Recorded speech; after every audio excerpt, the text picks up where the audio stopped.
Hey everybody, welcome back to the channel. We're continuing our read through of Brandon Sanderson's The Way of Kings, and we are up to chapter 14, which is entitled Payday. We return here to Kaladin, who, when last we left him, he had made the decision to not end his life by jumping into a chasm, had marched back, had pretty much beat up Gaz and threatened him and said, I'm in charge of Bridge 4 now, and I'm going to begin paying you off in order to leave us alone. And if you change your mind, I'll beat you up again.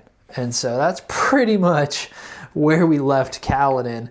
And before we get into the chapter, I wanted to read the opening epitaph and focus on one small aspect of it. We don't really know what this is. This is no longer quotations from people a few seconds before they died.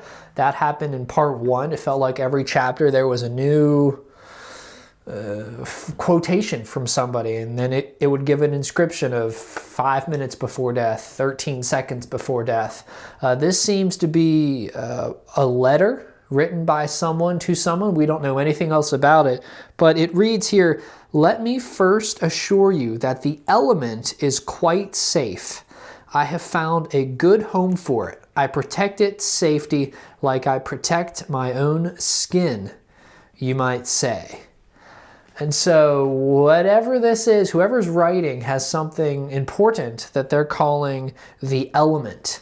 And that's really all we know. So I'll let you know in the future. We will find out a little bit about this, but this is definitely going to be something that is going to expand more broadly into the Cosmere. So, but it's cool here that Sanderson includes this.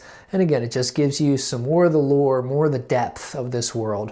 But we jump back into Kaladin's story, and his first job is going to begin to try to rally the troops, we could say. Of course, they're not soldiers, but they are the bridgemen in his bridge, Bridge 4. And so his job is going to wake up the men and try to get them to train with him. And so that's what he does. He opens the door. The men are rolling over, some are yawning, and he begins to shout out to them, "Men, it's time to get up. We're meeting outside. Let's go. I'm the bridge crew leader." And really no one moves. One individual, Moash, described as a young man around Kaladin's age, was very clear that he was not going to listen and makes a big show of rolling his over and turning his back to Kaladin. And the men that were awake probably saw that and thought, what's he going to do now? Well, Kaladin marches over to this Moash character. He pulls him up to his feet, punches him as hard as he can in the stomach, and while he's like crumpling under the effect and the force of that blow, he throws him on his shoulder and drags him out, spilling him on the ground while he recovers, walks back in and essentially says, "Anyone else?" And sure enough, all the men go outside, not wanting to pick a fist fight with Kaladin this early in the morning. Well, Kaladin addresses all the bridgemen of Bridge 4 and explains to them that they're going to begin training so that he will not lose another man. And they begin laughing at him. This is Bridge 4. This is the cursed bridge crew, right? Everyone dies on this crew. And we meet a couple people who are saying things like that to him. One is Moash, who we've already met. One is a man named Sigzil. One is a man named Leighton. And one is a foreigner named Rock. That's not going to be his real name, but that's what he's going to introduce himself as, Rock. And Moash is going to call out when he sees Gaz round the corner.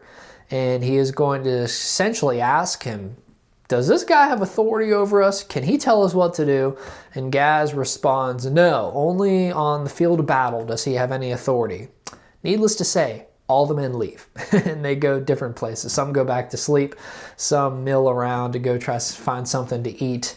Well, Kaladin tracks down Gaz, and Gaz thinks he's going to beat him up again. He doesn't. He says, I'm not here to beat you up, but today is payday, so I want my pay. You'll remember that Kaladin had used to put all of his pay towards paying down his essentially slave price, where eventually maybe if he served long enough and survived, he could pay off his debt.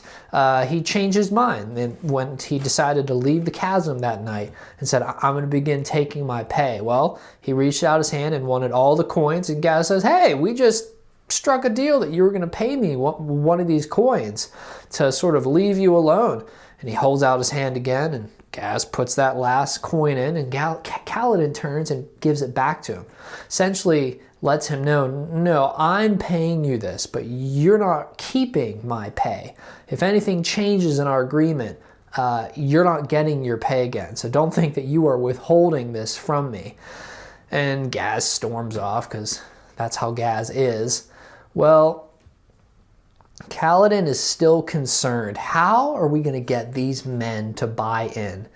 It's true, they're really at the lowest of the low, the lowest totem pole imaginable. And he can't punish them. He can't threaten them. He has to begin to earn their respect, earn the authority that he's trying to use.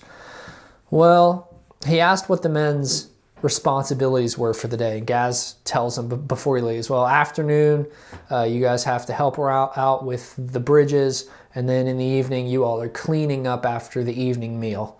And so Kaladin knew, again, he couldn't push the men the way he wanted to.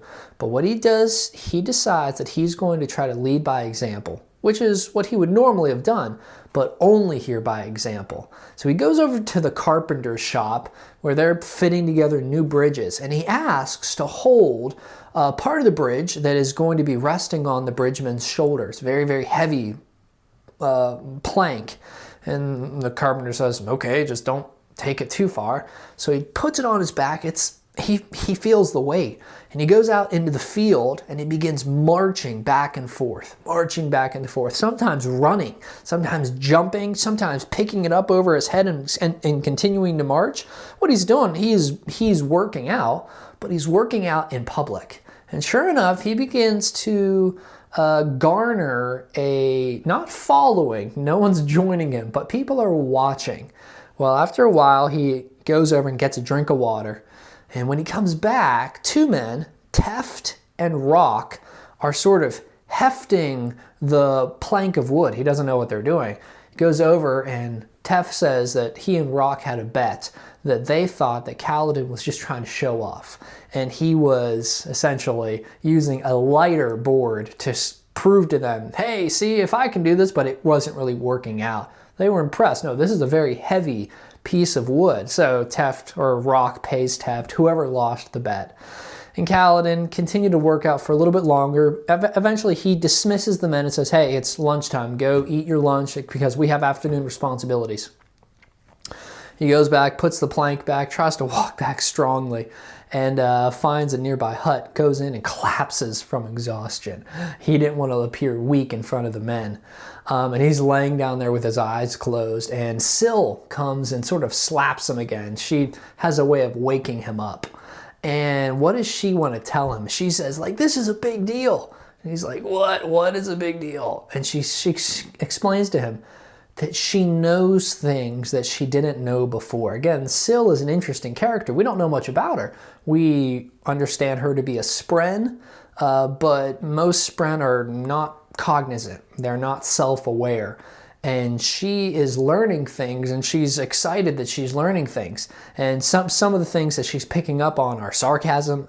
She's picking up on the concepts like lying, like death, even other concept that she just doesn't know how she knows these things. And she essentially shares to Kaladin that she's scared that she's going to forget these things, because if she didn't know them before, what's to say she did, but she'd forgotten. And Kaladin sort of understands what she means there a little bit. He sort of interprets it himself. And he finishes with the quote that we'll finish the chapter with. Kaladin responded, "It's like you're scared to go onward, but terrified to go back to what you were." She nods, and he responds, "I know how you feel." And that's really what Kaladin is at. He's at a crossroads here. He's gone through a lot of hurt. He's gone through a lot, and much we don't even know yet. But he doesn't want to go back. He has to keep pressing onward, even though it's uncertain. And I think each of us can probably find connection there in our own lives. There's been times when you're afraid to push forward, but you have to, because going back is impossible. So it's about courage, about taking that next step. It's about beginning the journey. And that's what Kaladin's doing. That's what Syl's doing. That's what maybe even Bridge 4 is going to do. And so this is the end of this chapter entitled Payday. And an interesting chapter, a little bit more progress. So it's nice to see Kaladin taking some steps forward, and we'll see where this will take him. So thanks so much for watching. Like and subscribe if you're interested. It would really help the channel. And we'll try to catch y'all on the next video.